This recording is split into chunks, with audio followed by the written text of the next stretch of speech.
এই মুহূর্তে যে খবরের দিকে নজর রাখবো, সন্দীপের বিরুদ্ধে বিস্ফোরক অভিযোগ সিবিআই এর। মেয়াদ উত্তীর্ণ সংস্থাকে বরাত, সন্দীপ ঘোষের অধ্যক্ষ থাকাকালীন পছন্দ মতো সংস্থাকে বরাত, এমনটাই বিস্ফোরক অভিযোগ সিবিআই এর। আরো বিস্তারিত বলবে অমিত সরকার, রয়েছে আমার সঙ্গে। অমিত, আরজিকর দুর্নীতি মামলাতে সন্দীপ ঘোষ, সুমন হাজরা, বিপ্লব সিংহের যে নেক্সাস কাজ করছে, অভিযোগ কিন্তু আগেই আনা হয়েছিল।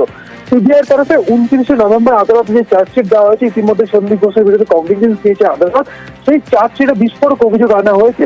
সুমন হাজরার সংস্থা ট্রেড লাইসেন্স উত্তীর্ণ হয়ে যাওয়ার পর, ট্রেড লাইসেন্সের মেয়াদ উত্তীর্ণ হয়ে যাওয়ার পরও এই সংস্থা, সুমন হাজরা দুটো সংস্থাকে বরাত পাইয়ে দিয়েছিলেন জোর করে, এমন অভিযোগ আনা হয়েছে। এমনকি আরজিকর মেডিকেল কলেজের মেডিকেল সামগ্রী কেনার জন্য যে কমিটি রয়েছে, কমিটির যে অ্যাকাউন্টেন্ট রয়েছেন সমর দত্ত, তিনি কমিটির তরফে প্রথম নোট দিয়ে জানিয়েছিলেন যে সুমন হাজরা সংস্থার ট্রেড লাইসেন্সের মেয়াদ উত্তীর্ণ হয়ে গেছে। এবং পরবর্তী সময় তৎকালীন এমএসভিপি আরজিকর মেডিকেল কলেজের মানস বন্দ্যোপাধ্যায় এবং এই কমিটিতে থাকা অপর দুই চিকিৎসক প্রবীর মুখোপাধ্যায় এবং চিকিৎসক সোমনাথ দাস, তারাও আপত্তি জানিয়েছিলেন এই সুমন হাজরা দুই সংস্থা নিয়ে।